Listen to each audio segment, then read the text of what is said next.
Hello everyone. Geomorphology की lecture series को आगे कंटिन्यू करते हुए आज हम पढ़ेंगे ग्लेशियल लैंडफॉर्म्स के बारे में।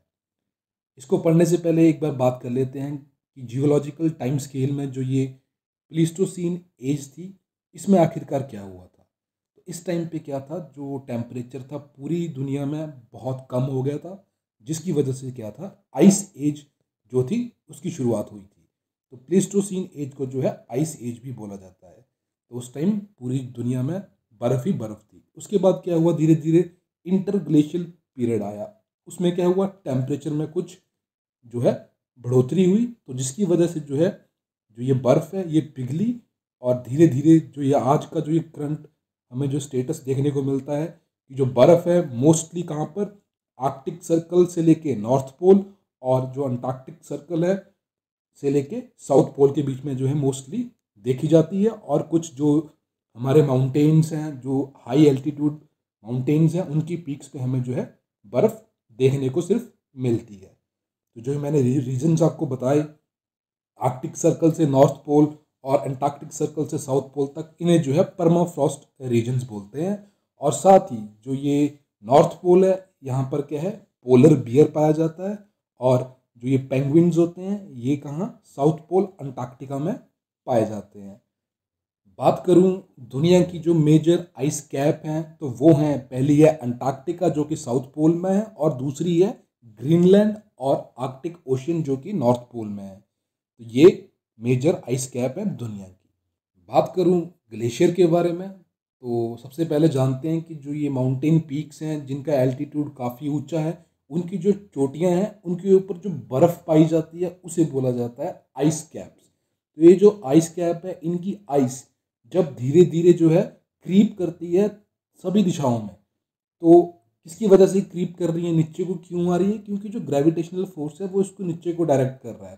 तो यही जो ये आइस कैप से जो आइस क्रीप करती है नीचे को ग्रेविटी की वजह से, इसी को ही क्या बोला जाता है, ग्लेशियर बोला जाता है। और जब ये ग्लेशियर धीरे धीरे नीचे आता है, तो ये क्या है, आइस शेल्फ और आइसबर्ग बनाता है। अब इन दोनों के बीच में फ़र्क क्या है, जो आइस शेल्फ है इसे हम जो है आइस शीट भी बोलते हैं। ये क्या है, एक बहुत बड़ा टुकड़ा होता है बर्फ का, जो कि ग्लेशियर की वजह से बना हुआ है। और इसी से ही क्या है, जब ये टूटेगा तो क्या है, आइसबर्ग हमें देखने को मिलता है। तो जो आइसबर्ग है ओशन में जो है, इसका ऊपर जो हमें जो पार्ट दिखता है वो बहुत छोटा पार्ट दिखता है, लेकिन जो पानी के अंदर जो इसका पार्ट है वो मैक्सिमम पार्ट इसका पानी के नीचे ही होता है। तो बोला जाता है कि जो टाइटैनिक शिप था वो भी जो है आइसबर्ग से ही टकराया था। तो अब मैं अगर बात करूं इस बर्ग की, तो इसके अगर 10 पार्ट्स हैं, तो इसका सिर्फ जो 1 पार्ट है वो ऊपर रहेगा, और 10 पार्ट जो 9 पार्ट हैं वो पानी के अंदर है। तो धीरे धीरे क्या है, जब ये वार्म वाटर्स की तरफ ये मूव करना शुरू करता है आइसबर्ग, तो ये जो है अपने साइज में काफ़ी छोटा होता जाता है। अब बात करते हैं कि आखिरकार जो ये स्नो है ये किस तरीके से जो है ग्लेशियल आइस के रूप में कन्वर्ट होती है, और उसके बाद किस तरीके से इसकी जो मूवमेंट शुरू होती है, और किस किस तरीके से जो है ये लैंडफॉर्म्स, चाहे इरोजनल हो चाहे डिपोजिशनल हो, ये बनना शुरू होते हैं। तो अब देखिए होता क्या है, जब स्नो गिरी तो क्या है, वो देखिए अब स्नो गिरी है तो दिन के टाइम पे वो पिघलती है, और रात के टाइम पे वो दोबारा जम जाएगी। तो यही प्रोसेस जो है लगातार चलती रहती है। जब स्नो गिरी उसके बाद ग्लेशियल आइस बनती है, लेकिन ग्लेशियल आइस बनने से पहले एक स्टेट आती है, हार्ड ग्रैनुलर सब्सटेंस बनता है उस टाइम पे, उसे बोला जाता है नीव और फर्न। तो ये इंपॉर्टेंट है, याद रखना, जब भी स्नो ग्लेशियल आइस में कन्वर्ट हो रही है तो बीच में एक स्टेट आती है, हार्ड ग्रैनुलर सब्सटेंस बनता है, उसे बोलते हैं नीव और फर्न। जब ग्लेशियल आइस बन जाएगी तो धीरे धीरे क्या है, ग्रेविटी है उसके ऊपर एक्ट करेगी और उसकी जो मूवमेंट शुरू होगी, और ये फिर क्या है, वेरियस तरीके के लैंडफॉर्म बनाएगी, जिसे हम डिस्कस करेंगे। तो ग्लेशियर क्या है, एक मास ऑफ आइस है, और जो इसकी जो शेप है ना, ये टंग शेप होती है। जो इसका जो बेस है, ये ऊपर वाला एरिया है, ये काफ़ी ब्रॉड होता है, और इसकी जो टिप है नीचे वाला एरिया, ये क्या है, काफ़ी नैरो होता है। और जो ग्लेशियर की जब भी मूवमेंट होती है ना, तो जो उसका बीच वाला पोर्शन है ना, यहाँ पर जो ये आइस मूव करती है, ये क्या है, सबसे ज़्यादा स्पीड पे मूव करती है, क्योंकि जो है इसको कहीं से फ्रिक्शन नहीं मिल रहा होता है। लेकिन जो ये साइड वाली है, इनको क्या है, जो वैली है वहाँ से फ्रिक्शन मिल रहा होता है। ठीक है। तो जो ग्लेशियर की जो मूवमेंट है वो कहाँ है, उसका जो मैक्सिमम रेट है वो मिडल में ही है। बात करूँ different different types of glacier की, तो पीडमोंट ग्लेशियर के बारे में बात करूँ तो बेसिकली पीडमोंट का मतलब ये होता है कि जो माउंटेन्स हैं उनके फुट में, तो यहाँ पर क्या हो रहा है कि बहुत सारे जो ग्लेशियर हैं वो आपस में क्या है, कन्वर्ज कर रहे हैं, तो इसे बोलते हैं पीडमोंट। दूसरा है सर्क, जिसे हम कोरी ग्लेशियर भी बोलते हैं। तो जब माउंटेन की जो ढलान है उससे जब ग्लेशियर नीचे को उतर रहा होता है, तो कई जगह क्या है वो अपने जो इरोजिव पावर है उसकी वजह से क्या है, उस स्लोप पे जो है गड्ढे बनाता है। तो जो ये गड्ढे बनते हैं इनको बोलते हैं सर्क, सर्क, और इनको कोरी भी बोला जाता है। ठीक है, ये एक बाउल शेप डिप्रेशन होते हैं। तो इन गड्ढों में क्या है, जब आइस गिरेगी, बर्फ गिरेगी, स्नो गिरेगी, तो वहाँ डिपॉजिट होती जाएगी। तो इस तरीके के ग्लेशियर को बोलते हैं सर्क और कोरी ग्लेशियर। अगला है वैली ग्लेशियर। तो दो माउंटेन्स के बीच में कोई ग्लेशियर है तो उसे बोला जाता है वैली ग्लेशियर। रिवराइन लैंडफॉर्म्स में हमने बात की थी कि जो पानी है वो क्या है, एजेंट ऑफ इरोजन है। और इस जो ये हम पढ़ रहे हैं इस लेक्चर में, इसमें जो एजेंट ऑफ इरोजन है आप समझ चुके होंगे, वो क्या है, आइस है, या जिसे हम ग्लेशियर भी बोल सकते हैं, है ना। तो ग्लेशियर की आइस क्या है, यहाँ पर एजेंट ऑफ इरोजन का काम करेगी।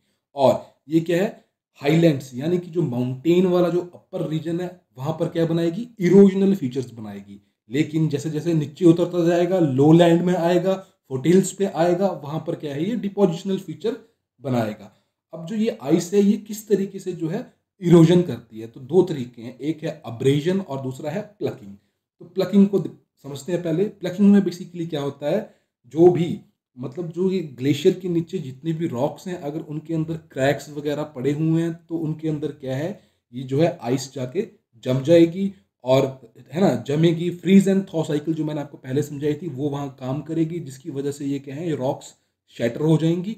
और जैसे जैसे जो ग्लेशियर आगे को मूव करेगा तो वो इन शैटर्ड रॉक्स को अपने साथ जो है प्लक करते हुए आगे लेके जाएगा, तो इसे बोलते हैं प्लकिंग।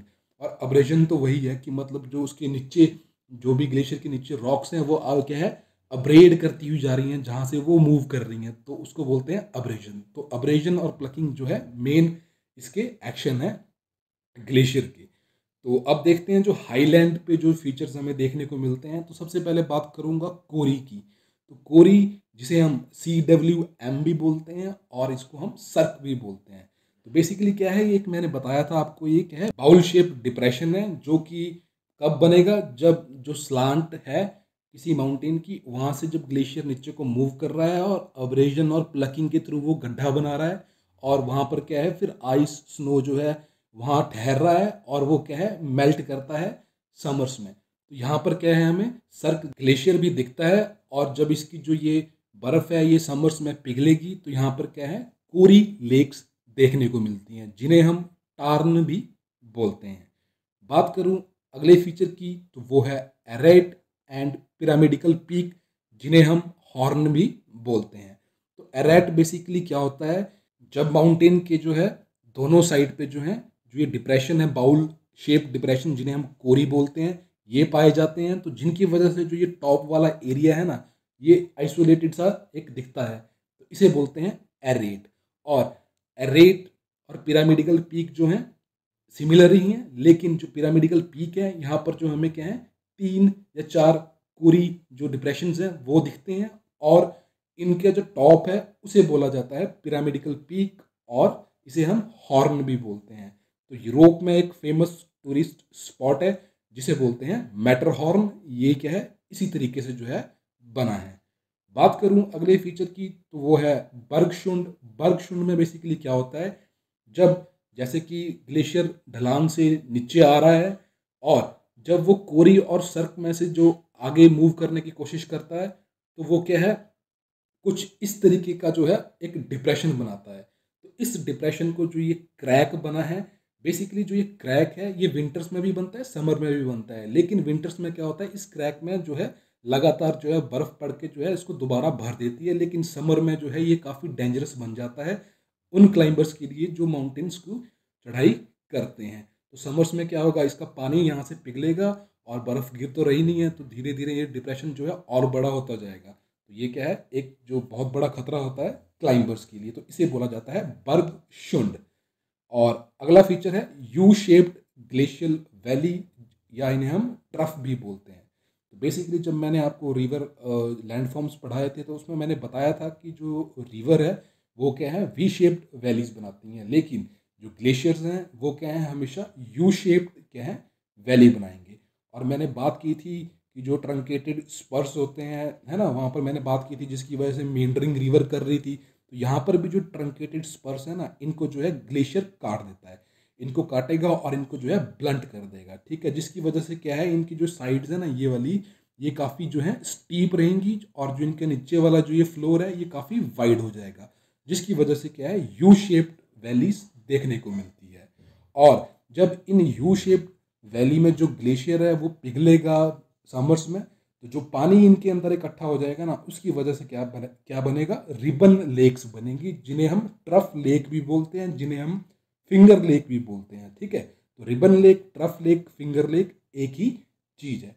बात करूं हैंगिंग वैली के बारे में, तो जो मैंने यू शेप्ड वैली बताई आपको क्या है, ये मेन जो है ग्लेशियल वैली है। अगर इसके एडजेसेंट एरिया में कोई वैली है जहाँ पर ग्लेशियर है और वो पिघल रहा है, और वहाँ से क्या है, वो पानी जो है नीचे को गिर रहा है मेन वैली में जो यू शेप्ड वैली है, तो उस वैली को बोलेंगे हम हैंगिंग वैली, और इसे हम ट्रिब्यूटरी वैली भी बोलते हैं। तो इसका जो वाटरफॉल है, इसका यूज़ जो है हाइड्रो इलेक्ट्रिक पावर जनरेशन में किया जाता है। बात करूं अगले फीचर की, तो वो है रॉक बेसिन और रॉक स्टेप्स। तो बेसिकली क्या होता है, जब ग्लेशियर मूव करता है तो उसके नीचे जो भी वो रॉक और डेब्रिस को साथ में जो लेके जा रहा है, उसकी वजह से क्या है, वो अनइक्वल सा क्या है, इरोजन करता रहता है।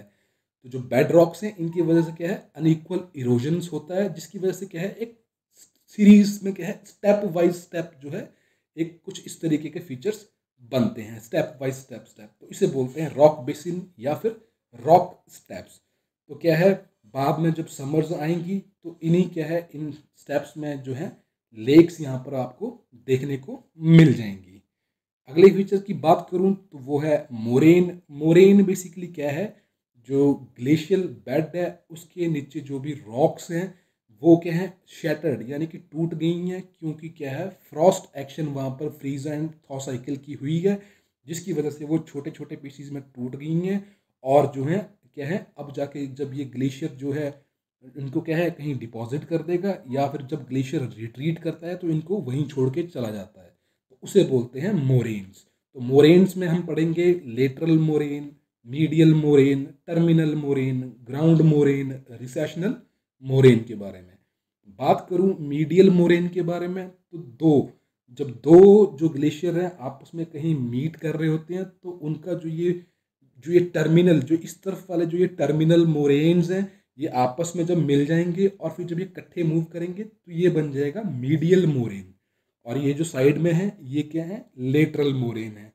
और जहाँ तक एंड, बिल्कुल जहाँ तक वो जा रहा है ग्लेशियर और वहाँ तक वो रुका, उसके बाद वहाँ पिघला, और वहाँ पर जो उसने जो मोरेन डिपॉजिट किए उन्हें बोलते हैं टर्मिनल मोरेन। जो है बिल्कुल जो ग्लेशियर है उसके एंड, उसके माउथ, उसके स्नाउट पे जो हमें देखने को मिलते हैं। अब धीरे धीरे जैसे ये क्या है, पीछे को रिसीड करता जाएगा, इसका पानी पिघलता जाएगा, तो ये क्या है, रिसेशंस में क्या है, जो है इन मोरेन्स को जो है डिपॉजिट करता जाएगा। तो इन्हें क्या है, रिसेशनल मोरेन भी बोला जाता है। और ये वाला जो एरिया बीच में रह गया, यहाँ पर जो भी मोरेन्स रहते हैं उन्हें जो है हम ग्राउंड मोरेन्स बोलते हैं। बात करूं अगले फीचर के बारे में, तो वो है फ्यॉर्ड। फ्यॉर्ड बेसिकली क्या होती हैं, ये एक तरीके से जो ग्लेशियल वैली है, वो जो है जब वहाँ पर जो ग्लेशियर है वो मेल्ट हो गया है, या किसी तरीके से जो ओशन का पानी है इनके अंदर आ गया है, तो उन्हें बोलते हैं फ्यॉर्ड्स। तो फ्यॉर्ड्स बेसिकली क्या है, ड्राउन्ड ग्लेशियल वैलीज। तो नॉर्वे के कोस्ट पे जो है बहुत से फ्यॉर्ड्स हमें देखने को मिलते हैं, ठीक है, याद रखना फ्यॉर्ड्स क्या हैं, ड्राउन्ड ग्लेशियल वैलीज। बात करूं अगली चीज़ के बारे में, तो वो है लो लैंडफॉर्म्स जो कि ग्लेशियर के द्वारा बनाए जाते हैं।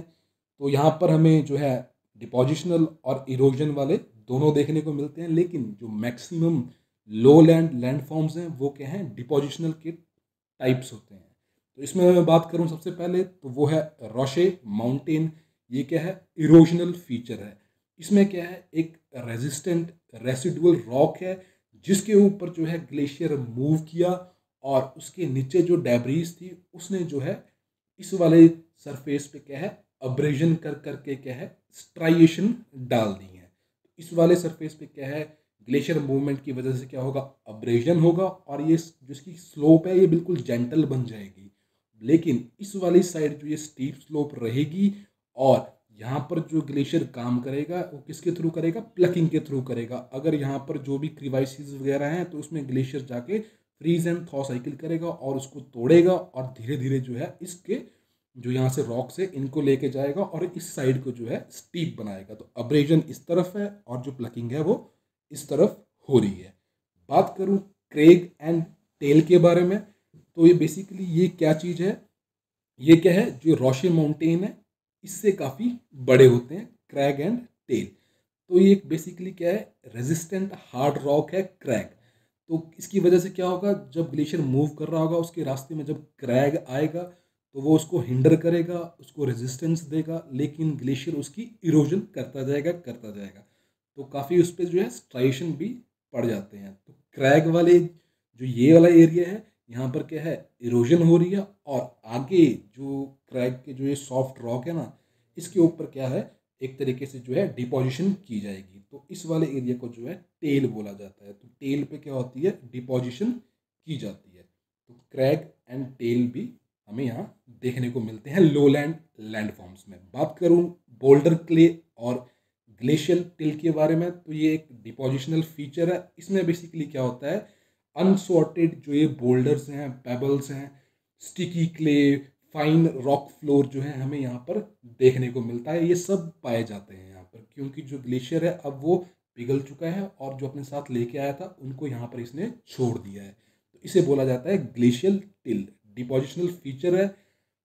और ये जो प्लेन्स हैं ना, जो ये टिल प्लेन्स हैं ग्लेशियर वाले, यहाँ पर क्या है एग्रीकल्चरल प्रैक्टिस करी जा सकती हैं अगर बोल्डर और जो ये पेबल्स हैं इनका साइज काफ़ी छोटा हो, उसके ऊपर डिपेंड की जाती है कि यहाँ एग्रीकल्चर होगा या नहीं होगा। बात करूँ अगले फीचर के बारे में, तो वो है इरेटिक्स। बेसिकली ये भी क्या है डिपोजिशनल फीचर है। अब इसमें क्या है देखिए, ये जाके क्या है इरेटिक्स बेसिकली एक बड़े बड़े से मतलब पत्थर हैं जो कि ग्लेशियर के द्वारा डिपॉजिट किए गए हैं कहीं पर। अब आप वहाँ जाके जब नोटिस करोगे ना तो आप देखोगे कि मतलब जो आसपास का जो एरिया है वहाँ पर कहीं ऐसे पत्थर नहीं है, ये सिर्फ कुछ अलग से यूनिक से उस टोपोग्राफी में ये खड़े हुए हैं। तो इसलिए इनको इरेटिक्स बोला जाता है। और इरेटिक्स के थ्रू हम पता कर सकते हैं कि जो ग्लेशियर है उसकी मूवमेंट क्या रही है, वो कहाँ से आया है, इन रॉक्स की वजह से, जिन्हें हम इरेटिक्स बोलते हैं। लेकिन जहाँ ये इरेटिक्स पाए जाते हैं वहाँ पर क्या है, उस जगह पे जो है खेती बाड़ी करना काफ़ी मुश्किल हो जाता है, ये हिंड्रेंस कॉज करते हैं फार्मिंग में। बात करूँ अगले फीचर के बारे में, तो वो है ड्रमलिन्स। ड्रमलिन्स को जो है बास्केट ऑफ एग टोपोग्राफी भी बोला जाता है। ये क्या है, एक डिपोजिशनल फीचर है। अब जो मैंने बताया आपको, जो ग्लेशियर अपने साथ जो बोल्डर क्ले लेके आ रहा है उसको जो ये डिपॉजिट करता है। तो जब ये डिपॉजिट करेगा ना तो ये कुछ क्या है 60 mm टॉल और 1.5 किलोमीटर लॉन्ग क्या है इलोंगेटेड व्हेल बैक हमक टाइप जो है हिल्स बनाएगा। तो ये हिल्स की हाइट तो कम है लेकिन इनकी आप लेंथ देख रहे हो 1.5 किलोमीटर है। तो इन्हें बोला जाता है ड्रमलिन्स। जब आप इनको ऊपर से देखोगे ना तो आपको ऐसा लगेगा कि जैसे एग्स जो हैं बाहर आ रहे हैं। किसी जो एग की आपने जो देखी है ना बास्केट, उसमें जिस तरीके से एग्स दिखते हैं उस तरीके से ये दिखते हैं। तो इसलिए इनको जो है बास्केट ऑफ एग टोपोग्राफी भी बोलते हैं। बहुत इंपॉर्टेंट आपके एग्जामिनेशन पॉइंट ऑफ व्यू से ये बन जाते हैं। बात करूं अगले फीचर की, तो वो है एस्कर्स। एस्कर्स बेसिकली क्या होते हैं, साइनस रिजीज होते हैं सैंड एंड ग्रेवल के। तो जब भी जहां ग्लेशियर नीचे को आया उसके बाद क्या है वो मेल्ट होना शुरू हुआ। जब वो मेल्ट होता है ना तो उसका जो पानी है वो थ्रू चैनल्स जो है आगे को फ्लो करता है। तो ये चैनल्स हैं ग्लेशियल टनल्स हैं, इनके जो साइड में क्या है जो सैंड है, वो जो ग्रेवल है, जो छोटे छोटे पेबल्स हैं वो डिपॉजिट होते रहेंगे। तो वो एक रिज टाइप जो है स्ट्रक्चर बनाते जाते हैं जहाँ तक वो जाएंगे। और जो ये एस्कर्स होते हैं ना इनकी कई बार जो है लेंथ आप देखोगे ना 100 किलोमीटर तक ये लंबे होते हैं। तो एस्कर क्या है, साइनस रिजीज हैं जो कि ग्लेशियल टनल के अलोंग बनाए जाते हैं।